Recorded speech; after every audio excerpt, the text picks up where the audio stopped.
ಒಂದು ಕಡೆ ಯೂರಿಯಾ ಗೊಬ್ಬರದ ಕೊರತೆ, ಇನ್ನೊಂದು ಕಡೆ ಕಷ್ಟಪಟ್ಟು ಬೆಳೆದ ಬೆಳೆ ಕೈಗೆ ಸಿಗದೆ ರೋಗಕ್ಕೆ ತುತ್ತಾಗ್ತಾ ಇದೆ. ರೈತರಿಗೆ ಕೈಗೆ ಬಂದ ತುತ್ತು ಬಾಯಿಗೆ ಬಾರದಂತಹ ಸ್ಥಿತಿ ಎದುರಾಗಿದೆ. ಸರ್ಕಾರ ಹೆಸರು ಬೆಳೆಗೆ ಪರಿಹಾರವನ್ನ ನೀಡಬೇಕು ಅಂತ ಆಗ್ರಹ ಕೇಳಿ ಬರ್ತಿದೆ.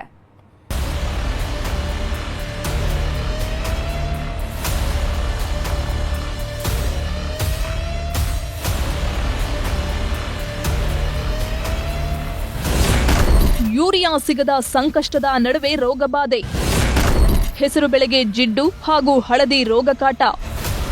ಈ ಬಾರಿ ಮುಂಗಾರು ಮಳೆ ಅವಧಿಗೂ ಪೂರ್ವವೇ ಆರಂಭವಾಗಿತ್ತು.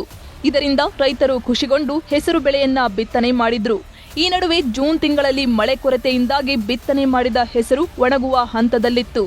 ಈ ಮಧ್ಯೆ ಜುಲೈ ತಿಂಗಳಲ್ಲಿ ಮಳೆ ಅಬ್ಬರದಿಂದ ಹೆಸರು ಬೆಳೆಯು ಚೇತರಿಸಿಕೊಂಡು ಕಾಳು ಕಟ್ಟುವ ಹಂತಕ್ಕೆ ಬಂದಿತ್ತು.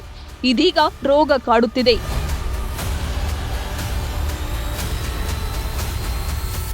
ಕೊಪ್ಪಳ ಜಿಲ್ಲೆಯ ಎರೆಭೂಮಿಯಲ್ಲಿ ಒಟ್ಟು 35,000 ಹೆಕ್ಟೇರ್ ಪ್ರದೇಶದಲ್ಲಿ ಹೆಸರು ಬಿತ್ತನೆ ಮಾಡಲಾಗಿದೆ. ಹೆಸರು ಬೆಳೆಯನ್ನ ಈ ತಿಂಗಳು ಕಟಾವು ಮಾಡಬೇಕು. ಆದರೆ ಹೆಸರು ಬೆಳೆಗೆ ಕಿಡಿ, ಜಿಡ್ಡು ಹಾಗೂ ಹಳದಿ ರೋಗ ತಗುಲಿ ಹೆಸರು ಕಾಳು ಕಟ್ಟುವ ಹಂತದಲ್ಲಿ ಹಾಳಾಗಿದೆ. ಪ್ರತಿ ಎಕರೆಗೆ 30,000ಕ್ಕೂ ಅಧಿಕ ಖರ್ಚು ಮಾಡಿ ಬಿತ್ತನೆ ಮಾಡಿದ್ದ ರೈತರು ಕೈಗೆ ಬಂದ ತುತ್ತು ಬಾಯಿಗೆ ಬರಲಿಲ್ಲ ಎನ್ನುವಂತಾಗಿದೆ. ರೈತರಿಗೆ ಈಗ ಮಳೆ ಆದ್ರೂ ಎಲ್ಲ ಏನು ಬರಲ್ದಂತಾಗ ಆಗ್ಬಿಟ್ಟೈತ್ರಿ ಸರ. ಇದು ಕೀಡಿ ಜಾಸ್ತಿ ಆಗೈತಿ. ಮತ್ತ ಇದ್ದದ್ದು ಒಂದೊಂದು ಕಾಯಿ ಬಿಡಿಸ್ಬೇಕಂದ್ರ ಏನು ತೊಂದ್ರೆ, ಒಟ್ಟ ರೈತರಿಗೆ ಏನು ಹತ್ತಲ್ದಂತಾಗ ಐತಿ ನೋಡ್ರಿ. ಇದು ಎಲ್ಲಾ ರೋಗ ಬಿದ್ದು ಹಾಳಾಗೈತಿ, ಬಿತ್ತು ಹೋಗೈತಿ ನೋಡ್ರಿ. ಈಗ ನಮಗ್ ಪರಿಹಾರ ಕೊಡ ಅಂತ ಕೇಳಾಕತ್ತೀವ್ರಿ. ನಮಗ್ ಪರಿಹಾರ ಒಟ್ಟ ಕೊಟ್ಟೇ ಇಲ್ಲ ನೀವು. ಅದಲ್ಲಿ 3-4 ವರ್ಷ ಆತು ನಮ್ಮ ಪಂಚಾಯತಿಗೆ ಒಟ್ಟ ಪರಿಹಾರ ಒಟ್ಟ ಬಂದೇ ಇಲ್ರಿ. ಮಳೆ ಬಿತ್ತಿದಾಗ ಮಳೆ ಸ್ವಲ್ಪ ಆಯ್ತು. ಪ್ರತಿಯೊಬ್ಬ ರೈತನು 25,000 ರಿಂದ 30,000 ರೂಪಾಯಿ ಖರ್ಚು ಮಾಡಿ ಹೆಸರನ್ನು ಬಿತ್ತಿದ್ದಾರೆ. ಸಸಿ ಸ್ವಲ್ಪ ಫಸಲು ಬರುವ ಹೊತ್ತಿಗೆ ರೋಗ ಬಾಧೆ, ಕೀಟ ಬಾಧೆಯಿಂದ ಎಲ್ಲ ನಾಶ ಆಗೋಗಿದೆ.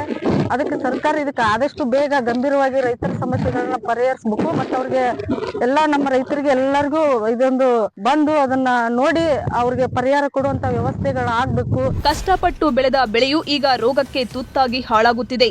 ಈ ಮಧ್ಯೆ ಕಳೆದೆರಡು ವರ್ಷಗಳಿಂದ ಬೆಳೆ ವಿಮೆಯ ಹಣವೂ ಕೂಡ ಬಂದಿಲ್ಲ. ರೋಗದಿಂದ ಬಳಲುತ್ತಿರುವ ಬೆಳೆ ಸಮೀಕ್ಷೆ ಮಾಡಿ ಪರಿಹಾರ ನೀಡಬೇಕೆಂದು ರೈತರು ಆಗ್ರಹಿಸಿದ್ದಾರೆ. ಬಿತ್ತ ಟೈಮ್ನಾಗ ಮಳೆ ಆತ್ರಿ, ನಡಕ ಕೈ ಕೊಟ್ಟು ಬಿಡ್ತು.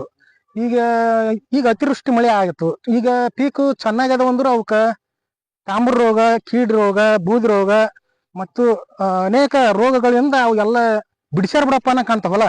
ಅದಕ್ಕೆ ರೈತರು ಸುಮಾರು ಒಂದ್ ಎಕರೆಕ 20,000 ರಿಂದ 25,000 ಖರ್ಚು ಮಾಡ್ಯಾರ.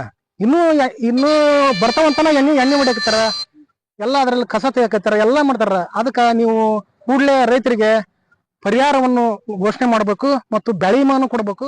ಅಧಿಕ ಮಳೆಯಾಗಿರುವ ಕಾರಣಕ್ಕೆ ರೋಗ ತಗುಲಿದೆ. ಸೂಕ್ತ ಔಷಧಿ ಸಿಂಪಡಣೆ ಮಾಡಬೇಕಿದೆ. ರೋಗಕ್ಕೆ ತುತ್ತಾಗಿರುವ ಬೆಳೆಯ ಮಾಹಿತಿ ಸಂಗ್ರಹಿಸಲಾಗುತ್ತಿದೆ ಎಂದು ಕೃಷಿ ಅಧಿಕಾರಿಗಳು ತಿಳಿಸಿದ್ದಾರೆ. ಜನಪ್ರತಿನಿಧಿಗಳು ರೈತರ ಸಂಕಷ್ಟವನ್ನ ಪರಿಹರಿಸುವತ್ತ ಮನಸ್ಸು ಮಾಡಬೇಕಿದೆ. ಶರಣಪ್ಪ ಬಾಚಲಾಪುರ, ನ್ಯೂಸ್ 18 ಕೊಪ್ಪಳ.